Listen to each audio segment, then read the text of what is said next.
안녕하세요. 뭔가 읽어주는 아저씨 반갑습니다. 자, 오늘 이 시간에는 볼테르의 장편 소설 중에서 캉디드 혹은 낙관주의 그 1장 캉디드는 어떻게 성장하였는가, 그리고 왜 그 멋진 성에서 쫓겨나게 되었는가 시작하겠습니다.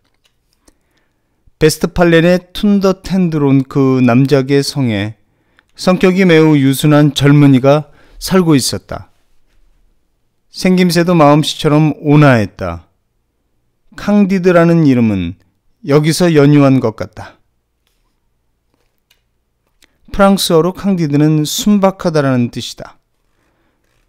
나이든 하인들은 캉디드를 남작의 조카라고 생각했다. 남작의 여동생이 이웃에 사는 선량하고 점잖은 귀족과 관계하여 낳은 아이라는 것이다. 그녀는 이 이웃 귀족과 결혼하지 않았다. 고작 71대까지만 뿌리를 알 수 있고 그 윗대 조상을 모른다는 이유 때문이었다. 남작은 베스트팔렌에서 가장 권세 있는 영주 중에 하나였다. 왜냐하면 남작의 성에는 문이 하나 있고 창문도 여러 개 있었기 때문이다. 게다가 응접실 벽에는 테스피트리도 걸려 있었다. 사냥을 할 때면 안뜰에서 어슬렁거리는 굶주린 개들이 동원되었고 집안의 마부들이 말을 타고 사냥개들을 지휘했으며 마을 성당의 부사제가 남작의 개인 사제를 겸직하였다. 사람들은 모두 남작을 각하라고 불렀고 남작이 우스갯소리를 하면 예의 바르게 웃어주었다. 남작 부인은 몸무게가 150kg이나 나가는 거구인 까닭에 그것만으로도 모든 사람들에게 경의의 대상이 되었다. 게다가 매우 품위 있게 사람들을 맞았기 때문에 더욱더 존경을 받았다. 남작의 딸 킹네 콩드는 방년 17세로 혈색 좋고 발랄하며 통통하고 육감적인 처녀였다. 남작의 아들 역시 모든 점에서 아버지에 걸맞은 좋은 청년이었다. 가정교사인 팡클로스는 집안의 식탁이었다. 신탁이었다. 젊고 순진한 캉디드는 선생의 말을 그대로 믿었다. 팡클로스는 형이상학적, 신학적 우주론을 강의하였다. 그는 다음 같은 사실을 멋지게 증명해 보였다. 즉, 원인 없는 결과란 없으며 우리의 세계는 가능한 모든 세계 중에서 최선의 세계며 남작 각하의 성은 이 세계의 성 중에서 가장 멋진 성이며 남작 부인은 가장 좋은 남작 부인이라는 것을 증명했던 것이다. 그럴 수밖에 없다는 것은 쉽게 증명됩니다. 왜냐하면 모든 것은 목적을 가지고 있고 그 목적이란 가장 좋은 목적일 수밖에 없으니까요. 일례로 코는 안경을 얹기 위해 만들어졌고 그래서 우리는 안경을 씁니다.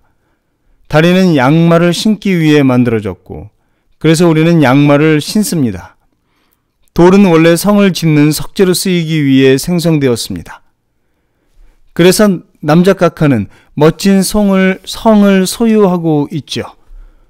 왜냐하면 이 지방에서 제일 유력한 남작은 가장 좋은 성에 살아야 하니까요.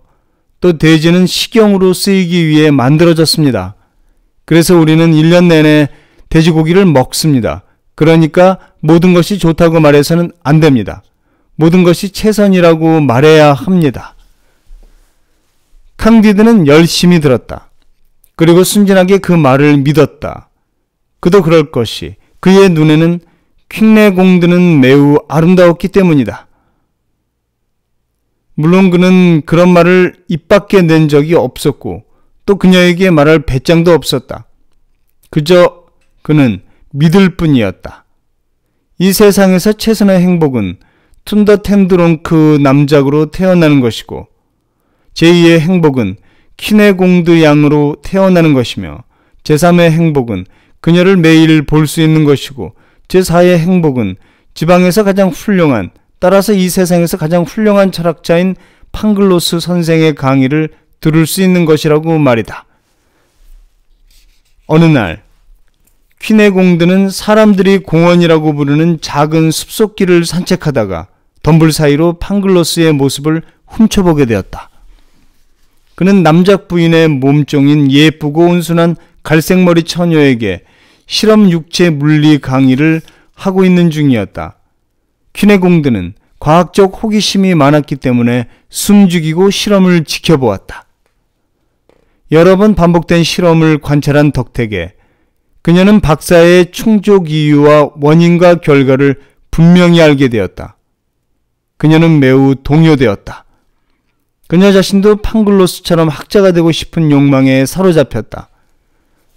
그녀 자신은 캉디드의 충족 이유가 될 수 있고 캉디드 또한 그녀의 충족 이유가 될 수 있을 것 같았다.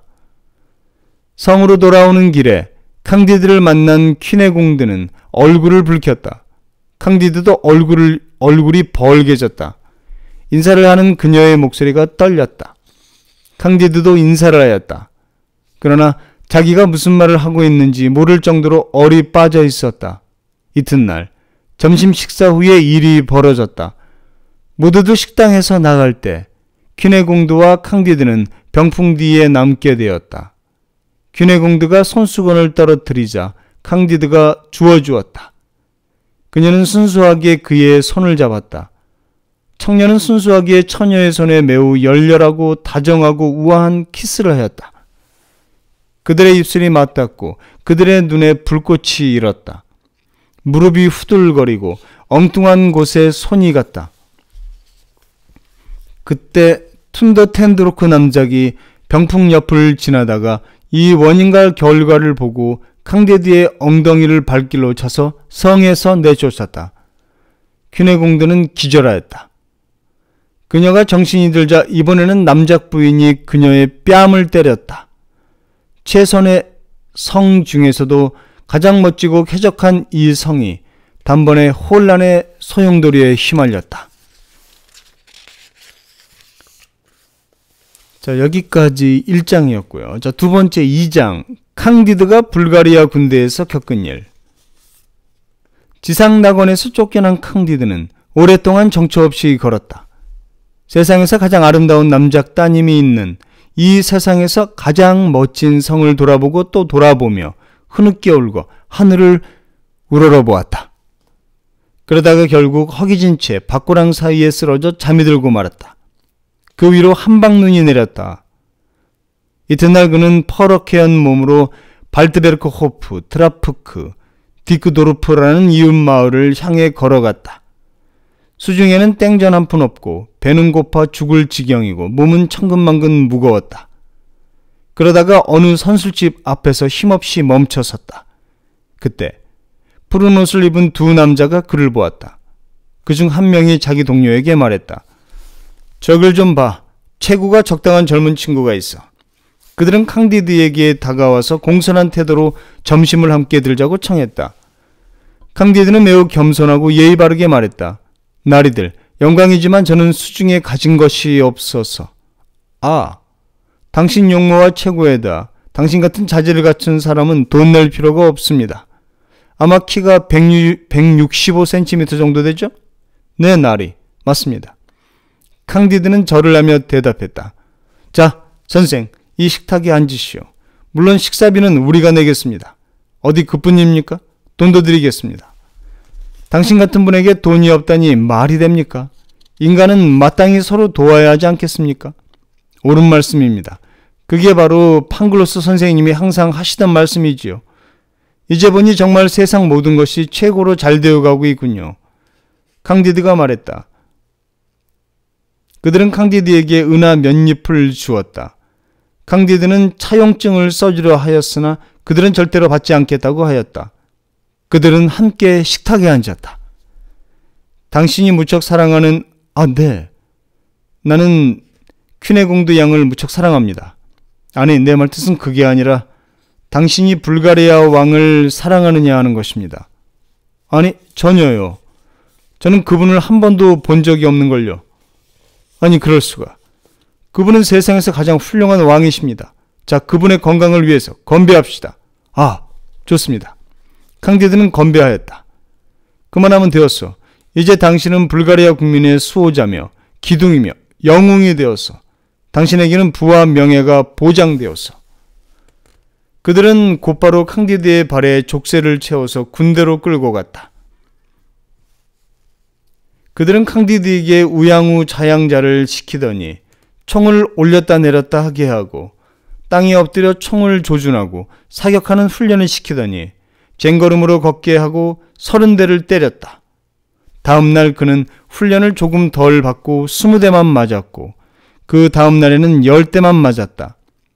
그래서 그의 동료들은 그를 대단한 영웅처럼 생각했다. 캉디드는 얼떨떨하여 어째서 자기가 영웅이 되었는지 알 수 없었다. 어느 화창한 봄날 캉디드는 산책을 할 생각에 곧장 앞으로 걸어갔다. 자기 마음대로 다리를 사용하는 것은 인간 및 동물의 신성한 권리라고 생각했기 때문이었다. 그가 채 20리도 못 갔을 때 육척 거구의 장정 4명이 쫓아와서 그를 결박하여 감옥으로 끌고 갔다. 그들은 캉디드에게 법률을 들먹이며 그 연대의 모든 군인들로부터 36대씩 얻어맞는 태형 아니면 머리통에 총알 12발을 한꺼번에 맞는 총사령 중에서 하나를 선택하라고 하였다. 캉디드는 인간은 자유의지를 가지고 있으며 따라서 자신은 둘 중 어느 쪽도 원치 않는다고 강변하였지만 아무 소용이 없었다. 어쨌든 하나를 선택해야만 했다. 결국 그는 신이 은총으로 내려준 자유의지로 36대의 태형을 선택했다. 연대에는 총 2,000명의 군인이 있었다. 그들이 이열로 늘어선 사이를 한 번 왕복하는 동안 그는 도합 4,000대를 맞았다. 그러자 머리에서 엉덩이까지 신경과 근육이 모두 터져 나왔다. 막 3번째 번차례가 시작되려고 할 때 캉디드는 더 이상 견디지 못하여 차라리 머리를 부숴달라고 빌었다. 그러자 자비롭게도 그의 요청이 받아들여졌다. 사람들은 그의 눈을 가리고 땅바닥에 꿇어앉혔다. 바로 그때 불가리아 왕이 지나가다가 그의 제목을 물었다. 왕은 해안이 있는 사람이었다. 그래서 캉디드에 대한 얘기를 듣자 곧바로 그가 세상 물정 모르는 얼뜨기 형이상학자라는 것을 알아채고는 관대하게 사면하였다. 이러한 왕의 자비로운 은덕은 전 세계의 신문을 통해 알려져 두고두고 찬양받았다. 캉디드는 참 훌륭한 외과 의사의 치료를 받았다. 디오스코리데스가 처방한 신통한 약 덕택에 캉디드는 3주 만에 어느 정도 피부가 아물고 걸을 수도 있게 되었다. 그 무렵 불가리아 왕은 아바르족 왕과 전투를 개시하였다. 자, 다음은 세 번째 제3장 캉디드는 불가리아 군대에서 어떻게 탈출하며 그 후 어떻게 되는가 시작하겠습니다.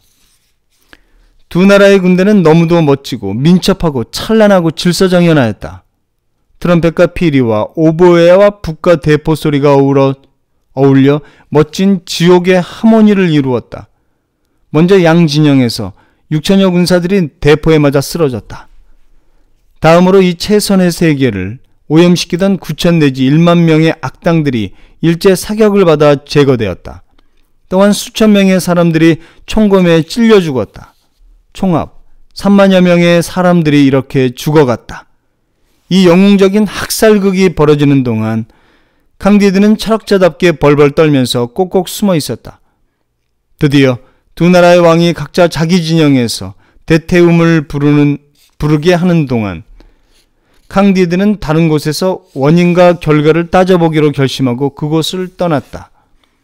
그는 산더미처럼 쌓인 시체와 죽어가는 사람들을 넘어서 이웃마을에 도착했다.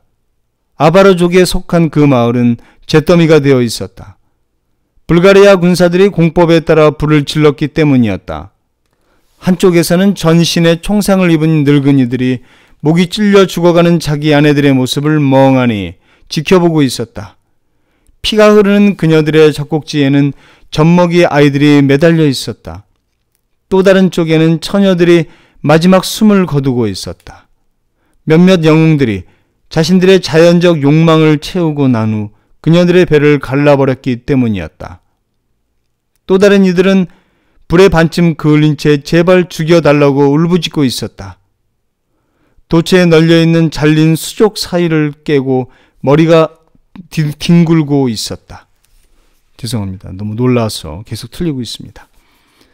캉디드는 황급히 그곳을 벗어나 다른 마을로 갔다. 그곳은 불가리아 마을이었는데 상황이 전혀 다르지 않았다. 아바르 영웅들이 똑같은 짓거리를 자행하였던 것이다.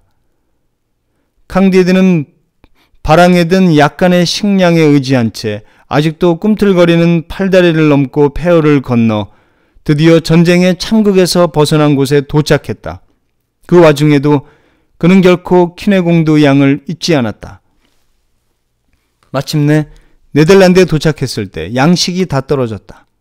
그러나 그 나라의 국민들은 모두 부자며 모두 기독교 신자라는 말을 들었기 때문에 그는 걱정하지 않았다. 남작의 성에서처럼 좋은 대우를 받을 것이라고 기대했기 때문이었다. 물론 키네공두 양을 사랑한 죄로 그 성에서 쫓겨나기는 했지만 말이다. 그는 몇몇 근엄해 보이는 사람들에게 적선을 구했다. 그러자 그들은 한결같이 그가 비럭질을 계속한다면 잡아서 가마원에 보내겠다고 하였다. 사는 법을 가르쳐야 한다는 것이었다.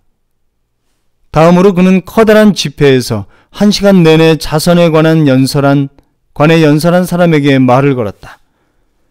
연사는 그를 아래위로 훑어보며 물었다. 여기는 어떤 이유로 왔소? 당신은 어느 편이요? 원인 없는 결과는 없지요. 모든 것은 최선의 결과를 향한 필연적 과정으로 얽혀 있습니다. 저는 필연적으로 키네공두 양의 집에서 쫓겨나야 했고 몽둥이 찜질을 당해야 했으며 또 돈을 벌 때까지 구걸을 해야 합니다. 이 모든 것이 필연입니다. 캉디드가 겸손하게 대답했다. 여보게, 자네는 교황이 적그리스도라고 생각하는가? 그런 말은 들은 적이 없습니다. 그렇지만 어찌되었건 저는 빵이 필요합니다. 넌 먹을 자격이 없어. 물러가라, 이 나쁜 놈. 썩 꺼져라, 이 더러운 놈. 이제 다시는 내 앞에 나타나지 마라. 창밖으로 머리를 내놓고 지켜보던 연사의 아내는 교황이 적그리스도라는 사실을 의심하는 자를 보고 화가 나서 오줌이 가득 탄 요강을 그의 머리 위에 쏟아버렸다. 아, 하느님, 여자들의 신앙심이란 어쩌면 이렇게도 지독한 것일까? 세례를 한 번도 받은 적이 없는 야코프라는 이름의 한 제세례파 교인이 이 장면을 보았다. 두 발이 있고 깃털이 없으며 영혼을 가진 존재, 즉 자신의 형제인 한 인간이 이런 지독한 수모를 당하다니. 그는 캉디드를 자기 집으로 데리고 가서 깨끗이 씻긴 다음 빵과 맥주를 먹이고 이 플로린을 주었다. 뿐만 아니라 자신이 경영하는 페르시아 비단 공장에서 일을 배우게 해주었다.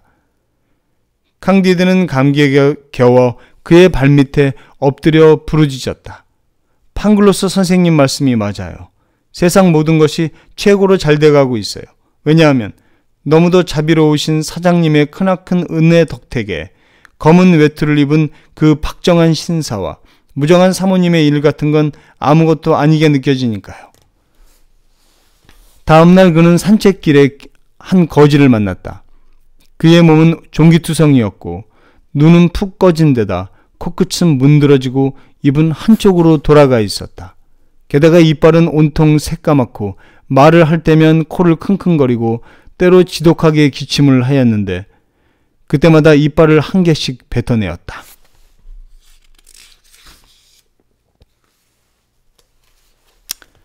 자, 오늘은 3장까지만 읽도록 하겠습니다. 다음 시간에 이어서 읽겠습니다. 지금까지 캉디드 혹은 낙관주의, 볼테르 장편 소설 중에서 뭔가 읽어주는 아저씨였습니다. 감사합니다.